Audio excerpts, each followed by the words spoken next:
Hello and welcome back for another Pioneer video. Today we're going to be playing Jund Creativity. The deck is looking to use Indomitable Creativity to cheat a few large creatures into play.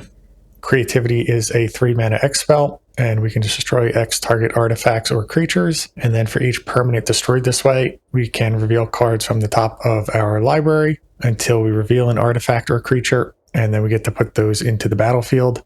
Notably, our deck is only playing some really large creatures, so we're always guaranteed to hit something powerful. Occasionally, this can also be used as a removal spell for one of our opponent's artifacts or creatures, and we just hope that they wheel into something weaker. In order to set this up, we're playing 4 copies of Case of the Stashed Skeleton. When this comes into play, it creates a 2/1 skeleton token that's suspected, meaning it has menace, but it can't block. And then if we control no suspected skeletons during our end step, the case becomes solved, which means we can sacrifice it at sorcery speed for 2 mana and tutor up a card from our library. So this is one way that we can find the creativity or an answer to what our opponent is doing. We also have 4 copies of Paw Patch Formation. This 2 mana instant lets us choose an effect between destroying target creature with flying, destroying target enchantment, or drawing a card and creating a food token. So it's very versatile. We can use it to answer something our opponent has played out, or we can create a token that we can target with the creativity. Fable of the Mirror Breaker, another all-star. This 3 mana enchantment creates a 2/2 Goblin Shaman token when it comes into play, and whenever the token attacks, we get to create a treasure token. This can help us ramp out one of our large creatures if we draw it naturally, or it just creates more tokens that we can target with creativity. On Chapter 2, we can discard up to 2 cards and draw the number of cards that we discarded, again helping us fix our hand a bit and dig for cards that are good in the matchup. And then on the last chapter, it transforms into Reflection of Kiki-Jiki, which for 1 mana, we can create a token that's a copy of a non-legendary creature we control, and it gains haste. Then we have to sacrifice it at the beginning of our next end step. The last primary enabler we have in the deck is Ob Nixilis, the Adversary. This is a 3 mana Planeswalker, which has Casualty X, meaning when we cast it, we can sacrifice a creature with power X, and we get to copy this spell. The copy comes into play with X loyalty on it. A lot of times, if we use causality on one of our large creatures that we've cheated in, we can immediately use the -7 ability, which we'll get to in a second. The +1 ability here means each opponent loses 2 life unless they discard a card. And then if we control a demon or devil, we also gain 2 life. The -2 lets us create a 1/1 devil creature token with whenever this creature dies, it deals 1 damage to any target. So it can create a token that we can target with the creativity. And then lastly, the -7, target player draws 7 cards and loses 7 life. We can use this ability either to refill our hand, or if our opponent has less than 7 life, it's usually pretty safe to target them and just burn them out for the last few points. For interaction in the deck, we have 4 copies of Fatal Push.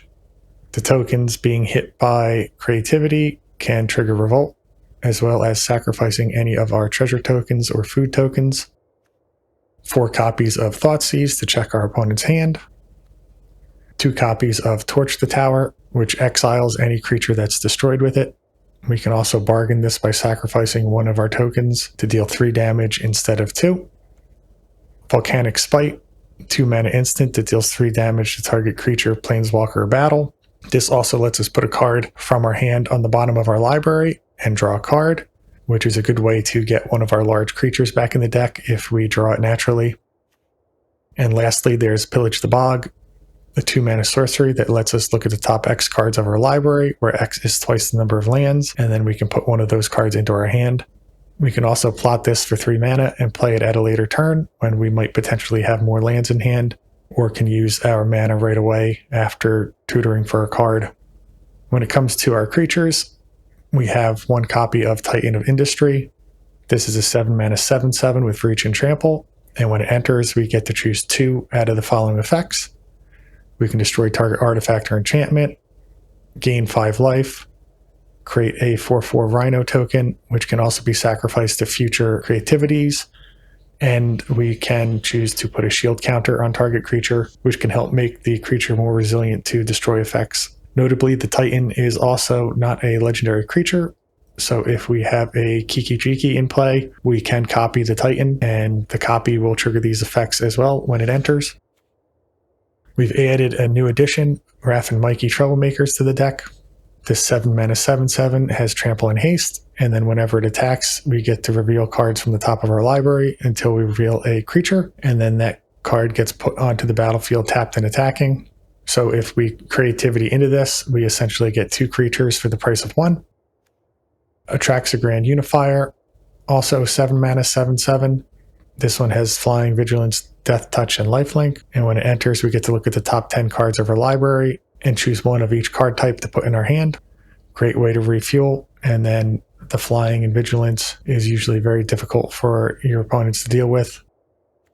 And the last creature in the main deck is Valgavoth Terror Eater, 9-mana 9/9 with Flying, Lifelink, and Ward. Sacrifice 3 9-land permanents. Additionally, any card that would be put into our opponent's graveyard gets exiled instead, and then during our turn we can cast those cards by paying life instead of their mana value. Great way to gain additional card advantage, and usually is very difficult for players to remove. When it comes to the creatures, we did choose a lot of them with lifelink, since creativity usually isn't played out until turn 4 or 5. We want to make sure that we're able to recover if our opponent has an aggressive deck and has dealt a bit of damage to us in the early game, so that we don't just lose. For our mana base, we're playing a single copy of Swamp, Mountain, and Forest. And then we have the full play set of Blazemere Verge, Blood Crypt, Stomping Ground, and Thornspire Verge. For tap lands, we have a Raucous Theater, which lets us surveil, as well as Zatora's Proving Ground, which can be cycled for 3 mana.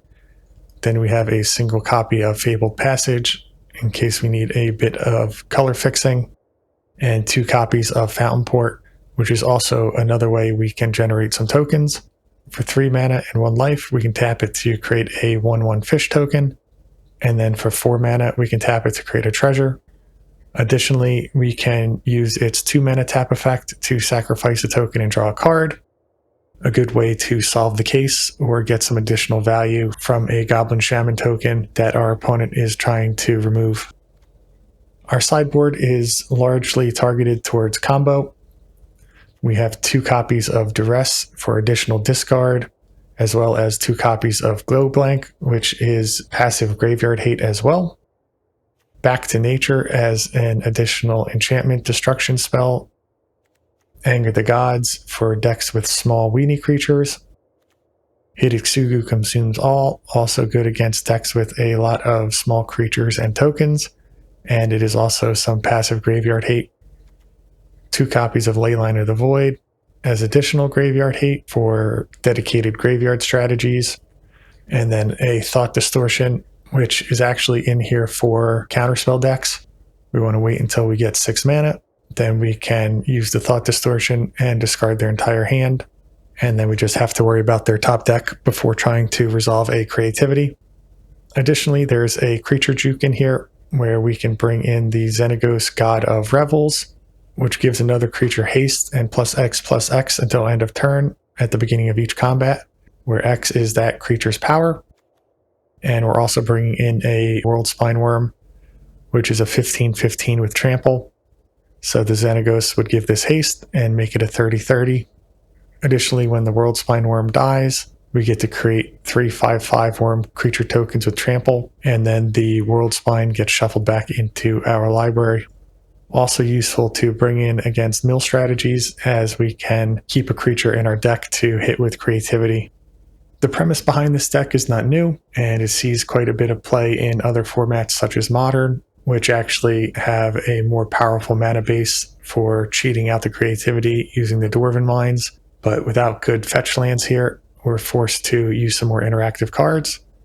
So we'll see how things play out in the league.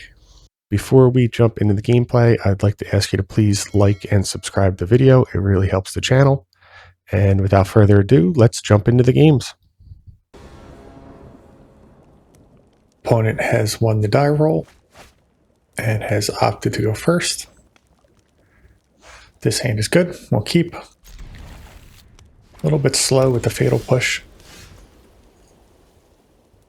I think we're still going to play out the Theater tapped here, though. And we don't want another Fable.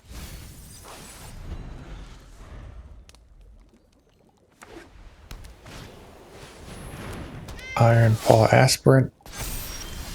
Could be a counters deck.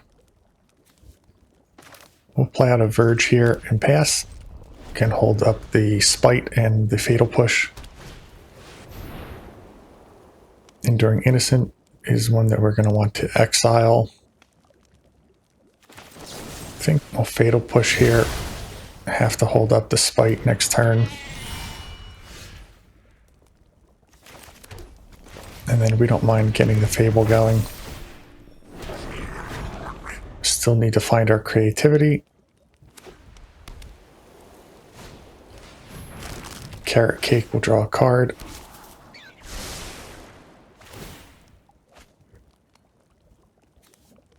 The Aspirant's a bit surprising so far to me, and Torch the Tower is great. So here, we could probably get rid of Case and Titan. Do we attack in with the token? Probably. We'll try Torch the Tower first. See if our opponent has a protection spell.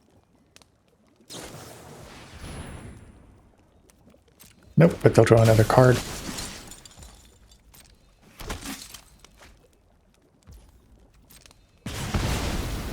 That exiles, so we don't have to worry about the backside. And then here, we don't mind sacrificing the token for 2 of their creatures.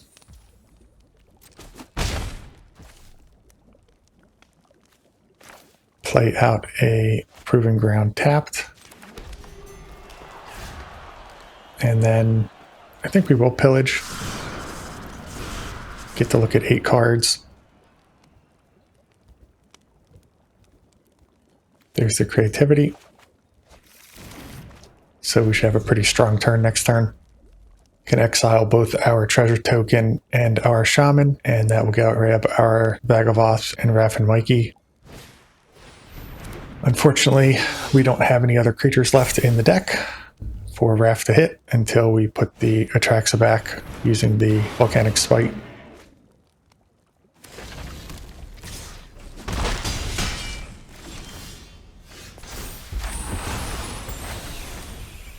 Fable transforms, and we'll do this before combat because Raph and Mikey has haste.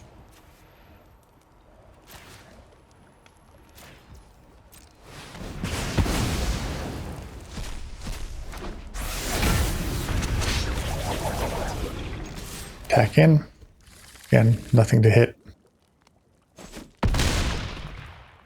Opponent takes it down to 11.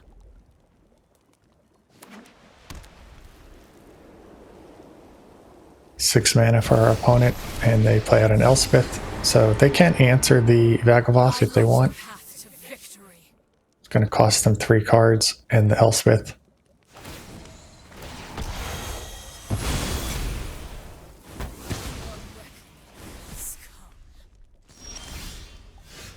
Alright, so we'll start with the Spite here.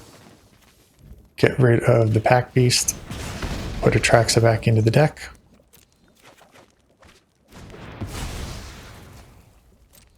Then we'll attack Elspeth, and we don't have a good attack with Reflection. Put Atraxa in attacking our opponent, and we probably could have just killed them. Let's see, we'll get a red mana. Obnixilis. Obnix will also end the game.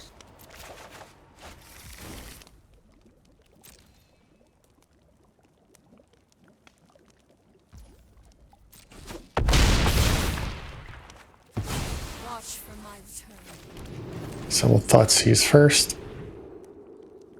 So opponent has Ossification in their deck. Cast with Bargain.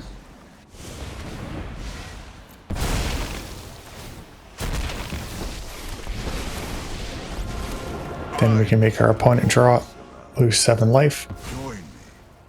or die. My help is and go to sideboarding.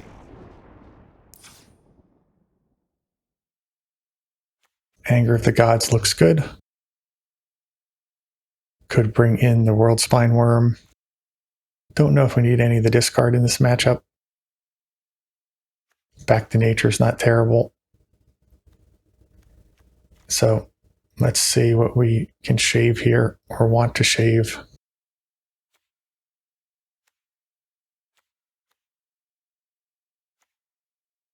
Honestly, we may not even need all of these. We can get rid of one of the case. Get rid of a couple Thoughtseize. That's probably good enough. Give that a try.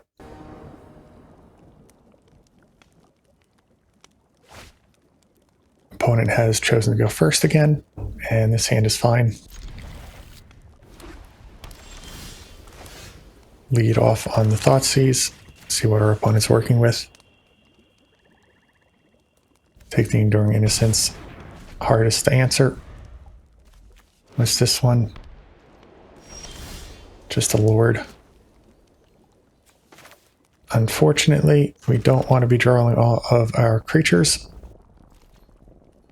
We want them in the deck to be able to hit with the creativity.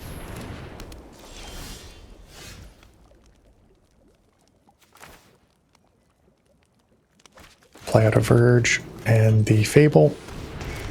Don't mind if our opponent uses Ossification on the Shaman token, although we would like some treasures.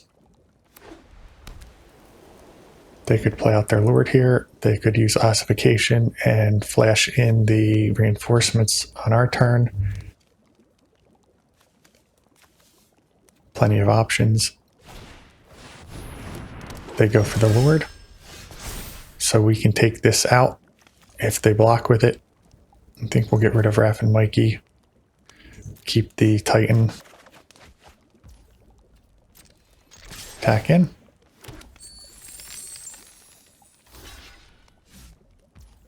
And they just take it. That's fine with us. Play out a Blood Crypt tapped and pass the turn.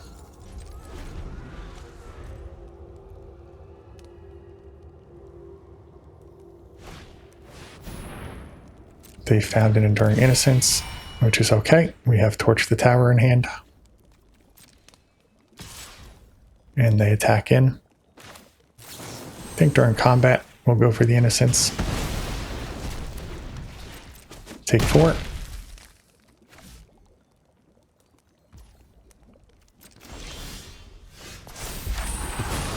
Our Fable transforms.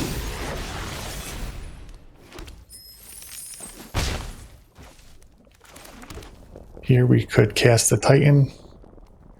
What does the shield counter do? Just if it's being destroyed. I think it's fine to hard cast this. Opponent pretty much has to answer it with the Ossification, and we'll create a Rhino, and we'll destroy their enchantment.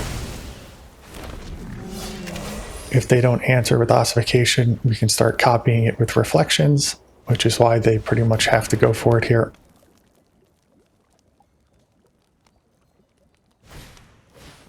There it is. Notably, we do have other enchantment removal in our deck, but we don't draw into any. We'll take the reinforcements, copy our token, then we can hit for 8, and we're going to use our treasure token to use Fatal Push here, which activates Revolt, meaning we can kill the 4-drop.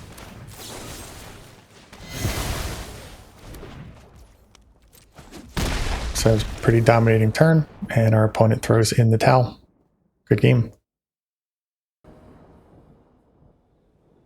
We've won the die roll. We'll play first.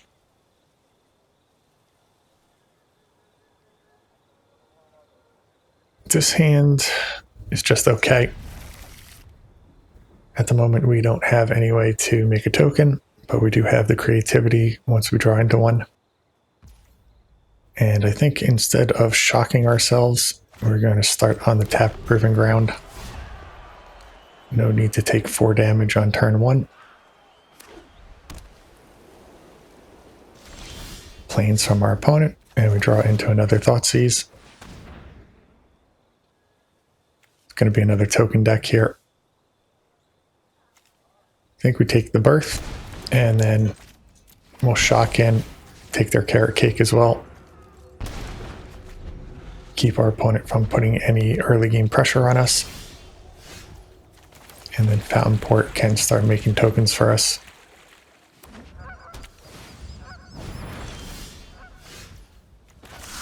We'll plot Pillage the Bog, pass the turn. Still would like to draw into another land.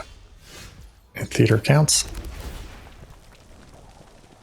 We're going to bog here, so no need to take the Stomping Ground. And we don't draw into a Fable either. Unfortunate. We'll take Obnix. And then we'll just plus him. Last time we looked at our opponent's hand, they did not have an answer to Ob. We'll see if they've drawn into one.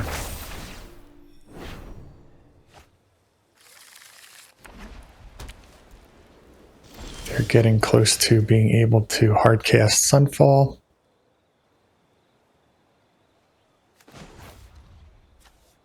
We'll create a Devil token here. Use Creativity for 1.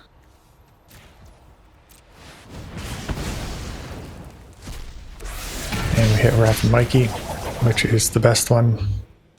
We'll get 2 bodies here, and then our opponent's most likely going to Sunfall. Atraxa refuels the hand. We'll take a Thoughtseize, a black land, and then probably Case and Paw Patch. That's all the card types. And we can Thoughtseize them, try and take the Sunfall. And that's enough for the concession. Opponent probably should have done that before letting us see their hand. In this matchup, we want to switch to, it looks like our opponent might have conceded everything here. They don't want to play with us.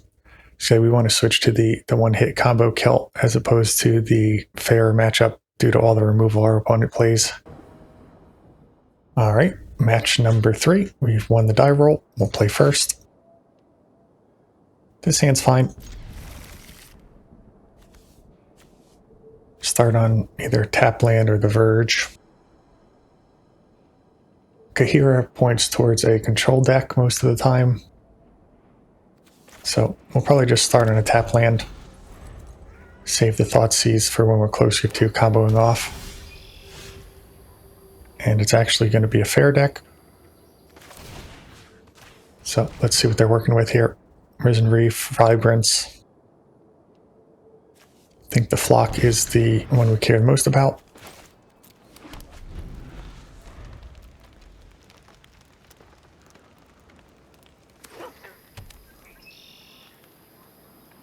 I think this is going to be an interesting matchup. Really depends on what we draw into here.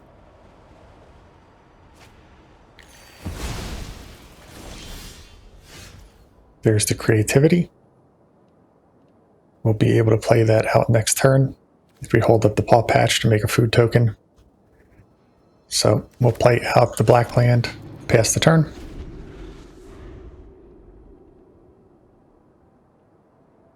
Most likely our opponent plays out a Riven Wreath here. Nope. Flame Braider instead. And a tap land. So we'll create our food token, draw a card, and we can even Fatal Push. So that was a great draw. Hoping for Raph and Mikey here, but really any of them are good.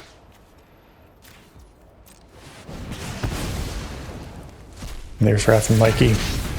Never punished. So hit in, get an Atraxa. Let's see, we'll take Fable, Spire, Swamp, another Creativity, and we'll leave Valgavoth in the deck. and our opponent concedes. I think we're going to want our Anger of the Gods. Don't know if we need our discard, Graveyard Hate. So what do we take out here? I think like last time, one of the Case. And then we need one more cut. Maybe a Fable, maybe a Paw Patch. I think we'll take the Paw Patch out.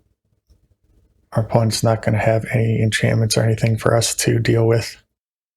Do we want the Worldspine Wurm or the God of Revels? You know, I think we'll bring in the Xenagos. We'll shave another Paw Patch. We can always reevaluate if there's a game 3.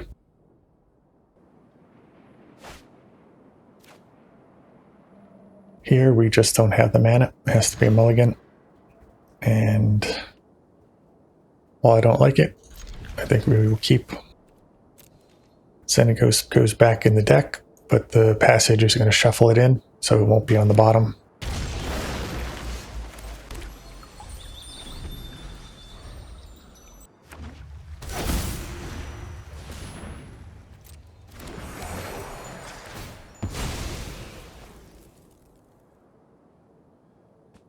We'll grab our Swamp, and then we'll just Fatal Push. Play out the Stomping Ground tapped.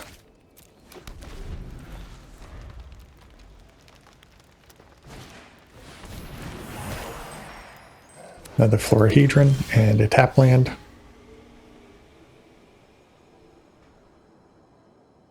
Here we don't have many options. Unfortunately, we don't have another black. Otherwise, we could Thoughtseize and use Case of the Stash. Could plot Pillage the Bog. I think we're going to get Fable going. Still need to draw into a Creativity. And an Omnath from our opponent.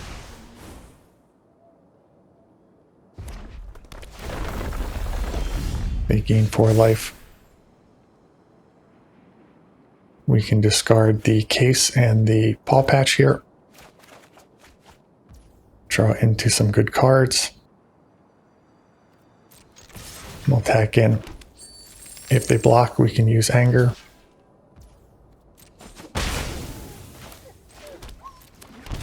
And we want to leave our black mana up.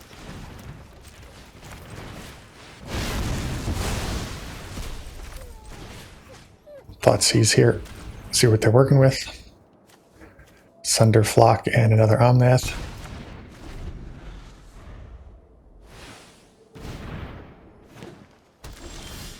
Alright.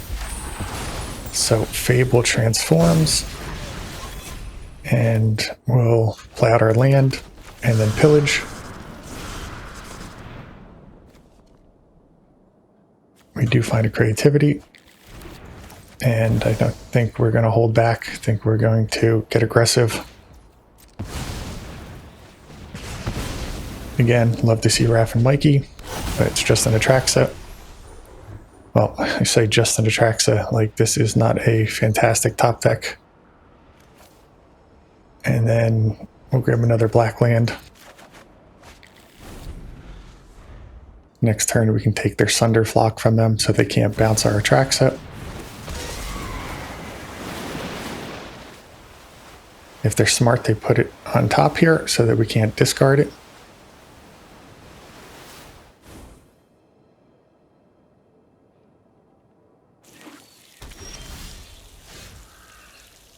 So let's see. I think we do. Well, we'll attack in first. Opponent just takes it. So pretty sure they hid the Sunder Flock on top. And we'll get rid of the Beanstalk. They're going to return everything to our hand, so playing out the Fable doesn't make any sense here. We'll play out the Blood Crypt tapped and pass the turn.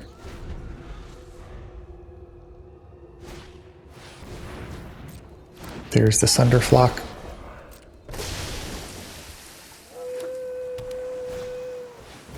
And Flame Braider.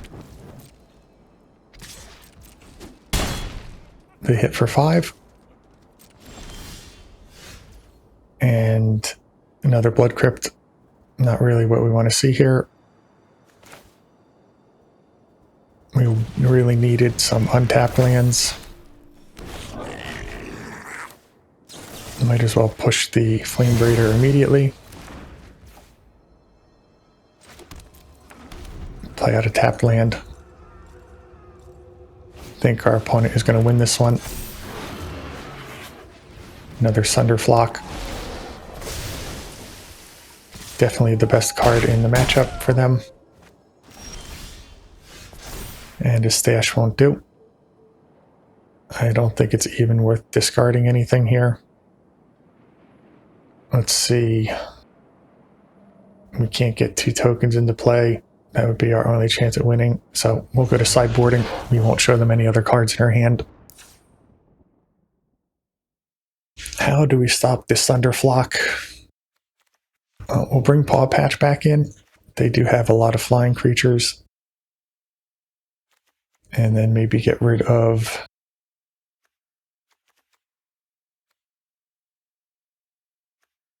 Fable. It's a bit slow. And we'll give this a try.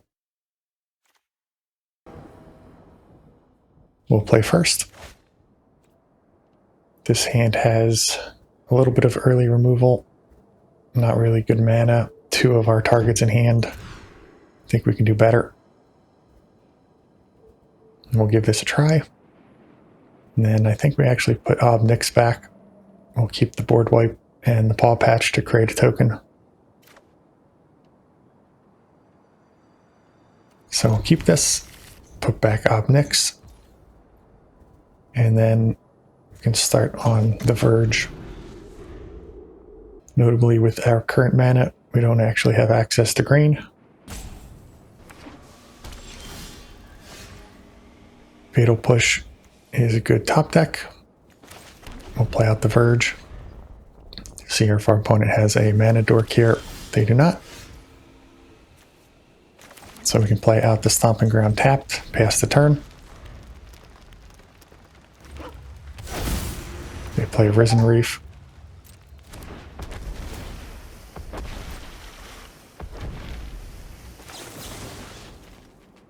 We'll create our food token.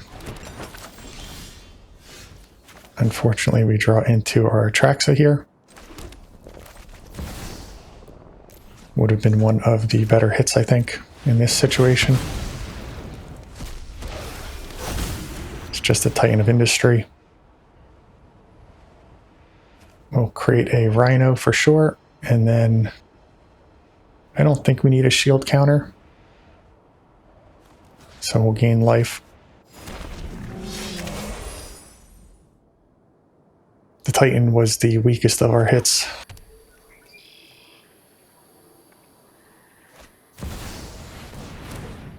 They have a Lotus of Creation. Draw a couple cards. See if they want to trade the Omnath for the Rhino token.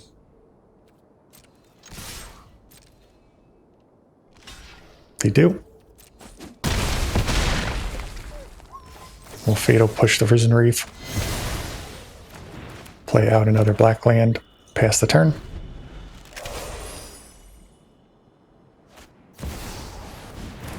They have another Omnath, which is why they didn't mind trading. And they hit their land drop.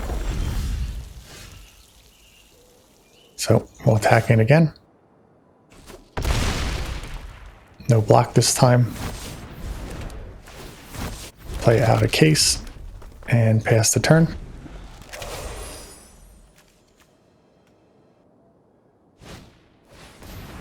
Another Risen Reef.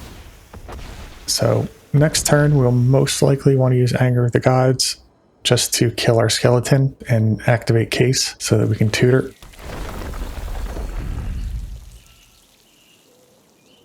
Opponent is deep in the tank here. They play out a Flame Breeder.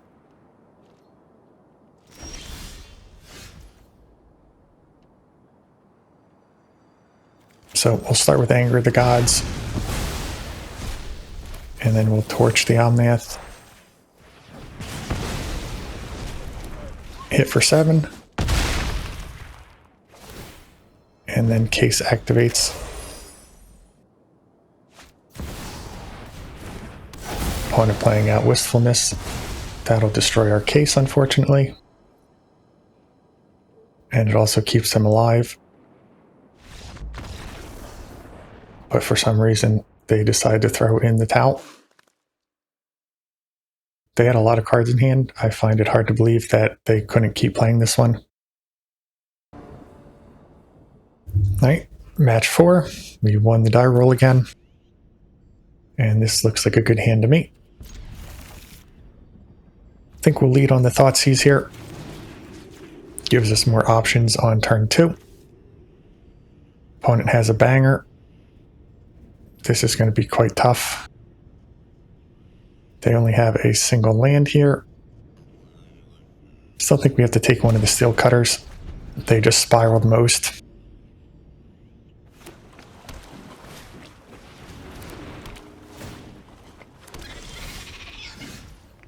And then we'll get our Case down as well.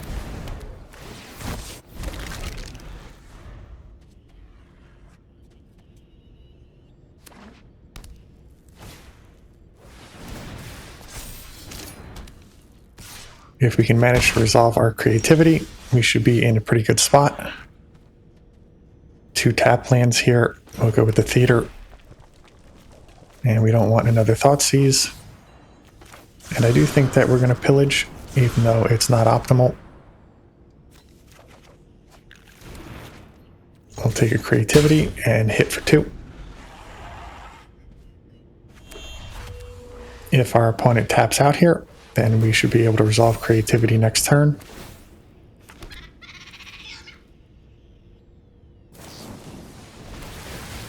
They take out our token. This will turn on Case. Won't be able to use it next turn though. It activates during our end step. What's the last card we know about here? Causing our creature to block. Lets them learn. So we are getting to be in quite a bit of trouble. Fable is not bad, although again, our opponent can just force us to block with the token.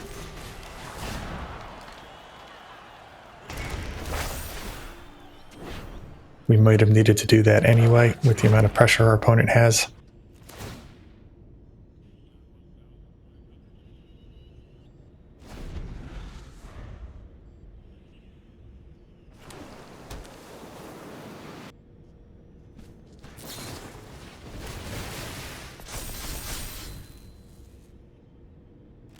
Alright, so they goad our token. We'll try and trade with one of their otters if we can. Chances are they're grabbing another spell though, so we'll just be absorbing some damage. Boomerang Basics will probably bounce the Case. They're looking at their talent though. It's a risky move.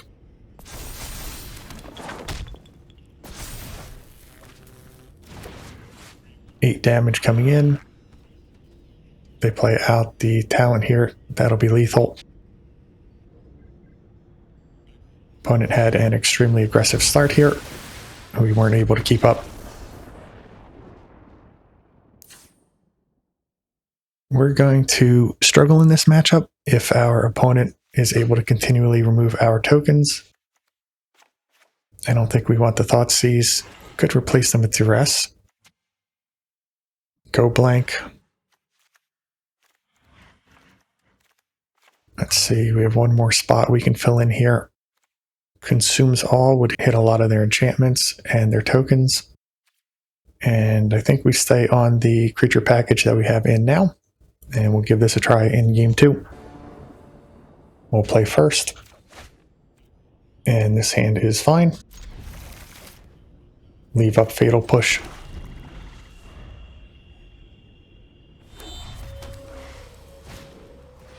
Synthesizer, not a problem. We'll play out, well, might as well get the Case going. We're not in any rush, and the Swamp and Forest can cast all the cards currently in our hand. Steel Cutter. This is just destroying enchantments. Steel Cutter is an artifact, so we can't destroy it. Play out the Proving Ground tapped. Hit in.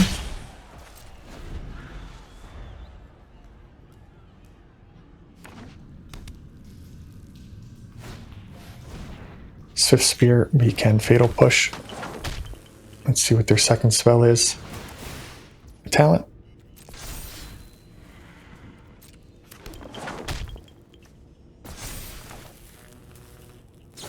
So we'll push now.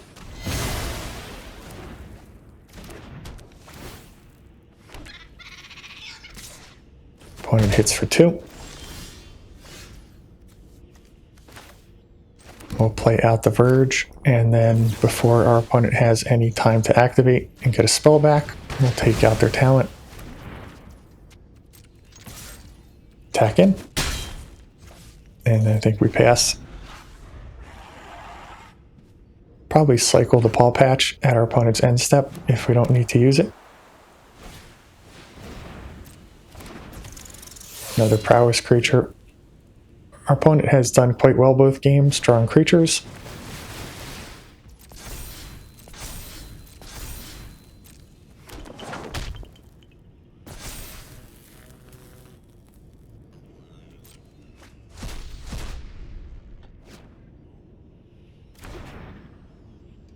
They take a Swift Spear, so we are running out of time.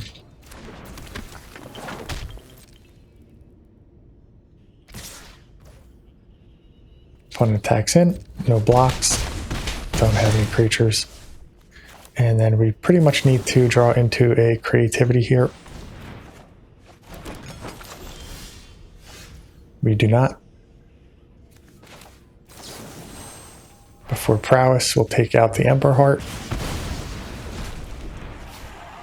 If we shock in, we can get a Chump Blocker. Doesn't necessarily help us. And this can't block, so we have to attack. Hope our opponent doesn't have anything left in hand.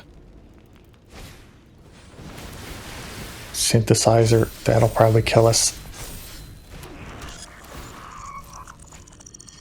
Draw into a Burst Lightning, so that will definitely do.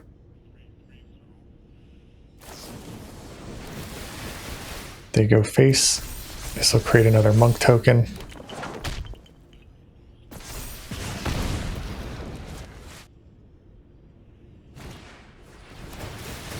Boomerang Basics. So pretty much any other creatures connecting here would be enough for lethal.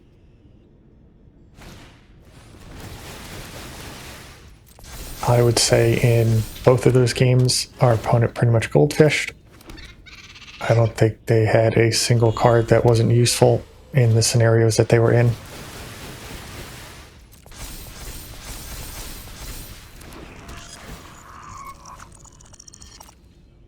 And unfortunately, we didn't get to use our creativity in either game. On the next.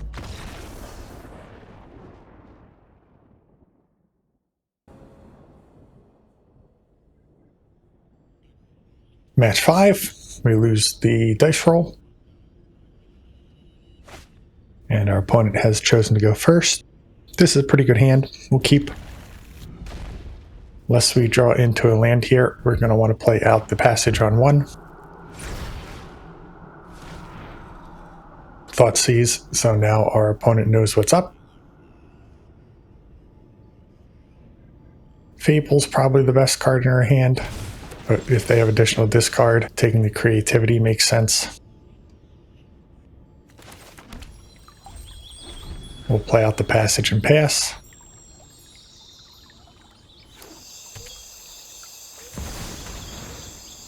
Bleed of the Oni. Reconfigures for 4. Here I think we tutor up a red land. We need triple red to play the Creativity. then decision between holding up the paw patch. I think we will.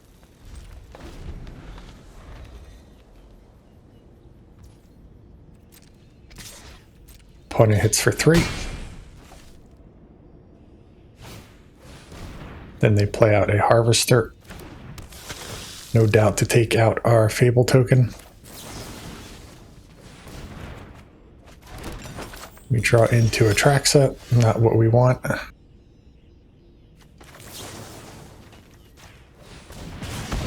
We'll put it back in our deck. Cycle into Titan of Industry instead. Not expecting any artifact removal from them in game 1. And here they're likely to take the Fable. They choose Creativity. Trying to hit Raph and Mikey here. Valgavoth would also be good. I believe we're guaranteed to hit Valgavoth because Atraxa should be on the bottom. And that's enough for lethal.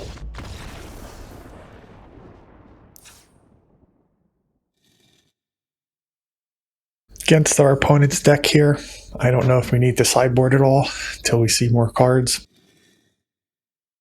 Suppose we could take some of the Thoughtseize out and replace them with Duress. Maybe a couple Torch the Towers as well. I guess that gets one of our Thoughtseize back in.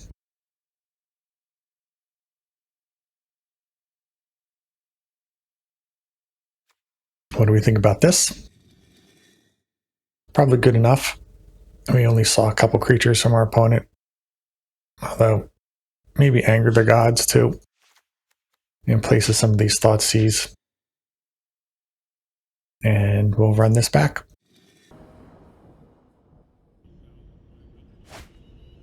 Opponent has opted to play first, and don't think we can keep a 1-land hand. Take a mulligan. This is better. We'll put Raph and Mikey back into the deck. Since all of our cards have redundant effects, things like Duress are not the most useful against us. Opponent's going to be trying to collapse our hand with a significant amount of discard, I feel. Play out the Crypt tap, pass the turn. Would love to get the case resolved.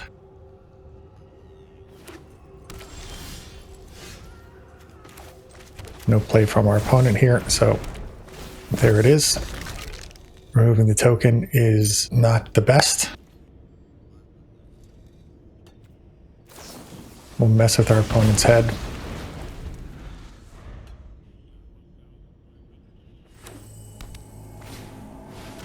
And they have a Fable of their own. Do we care more about the treasure token or about the body? Probably about the Fable itself. Keep our opponent from discarding anything.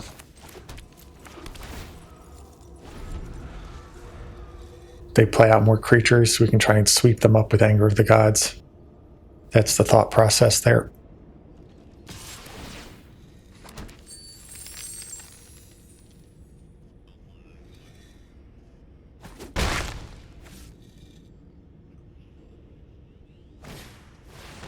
They have another Fable.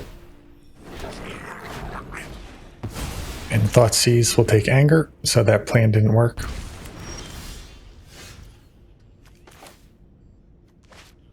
Here, we can tutor a hold up Patchwork. Need to dodge another discard spell. This also shuffles Raph and Mikey back into the deck.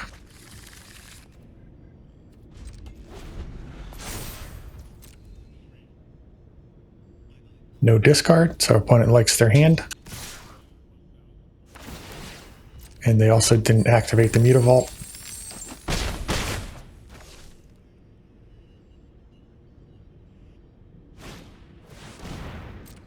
third Fable of the Mirror Breaker. This is beatable. And we'll create our food token, draw a card.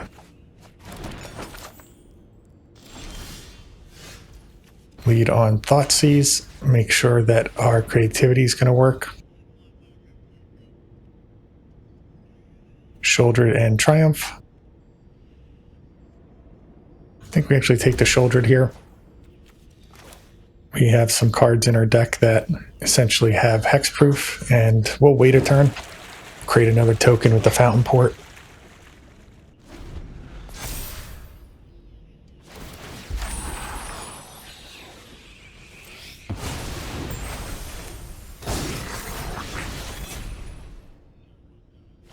Now they get rid of the Triumph. Bit odd. Unless they do into discard.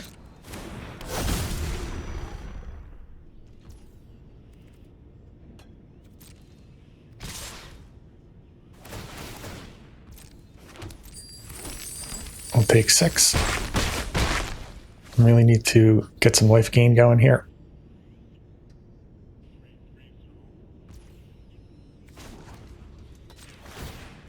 Pay 1 life to create a fish. And then here we'll target 2 tokens. Even if our opponent has removal, it won't fizzle.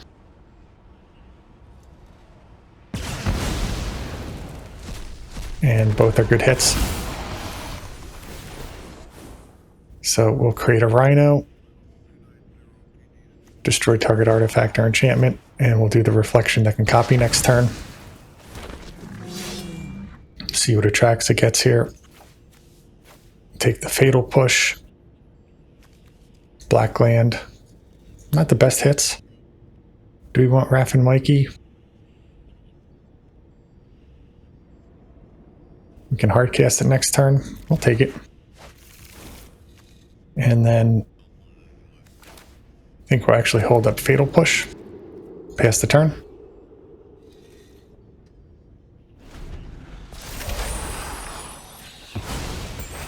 If Atraxa connects one time, I think we're just going to win the game. Tough position for our opponent, knowing that Raph and Mikey's coming next turn as well. Means that they're kind of forced to try and close the game here. Unholy Annex can drain us for 2.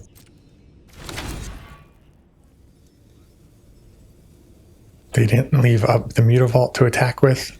That was a mistake. And they have another Blade of the Oni. Not the mana to equip it. And no attack. So we'll just use Fatal Push to be mana efficient.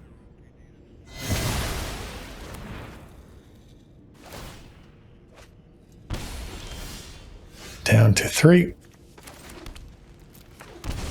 Shock in. Can lose to a burn spell here.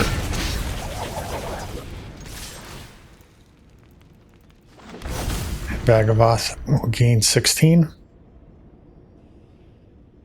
Opponent does need to block as well. It's going to be lethal, I think. Combat Math is for blockers.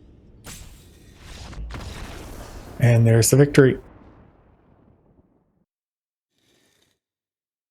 Alright, so there you have the deck. We went 4-1 in the league, and honestly, it felt pretty dominating, with the exception of the Is It Prowess deck, which kind of ran us over.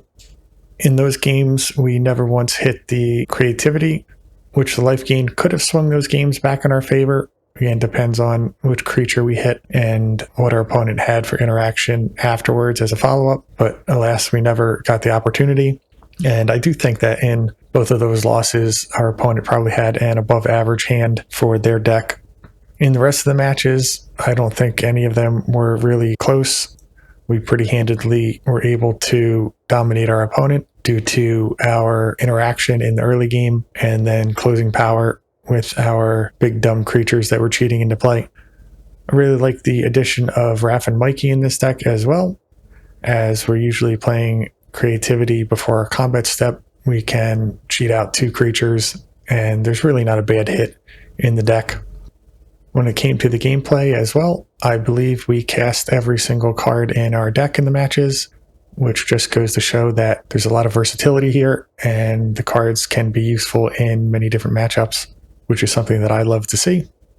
It was also very fun to play the deck. A lot of good interaction and micro decisions, keeping things fun and exciting. The deck gets 2 thumbs up from me, and I recommend giving it a try. As always, I'd like to thank you for watching. Please like and subscribe for more content.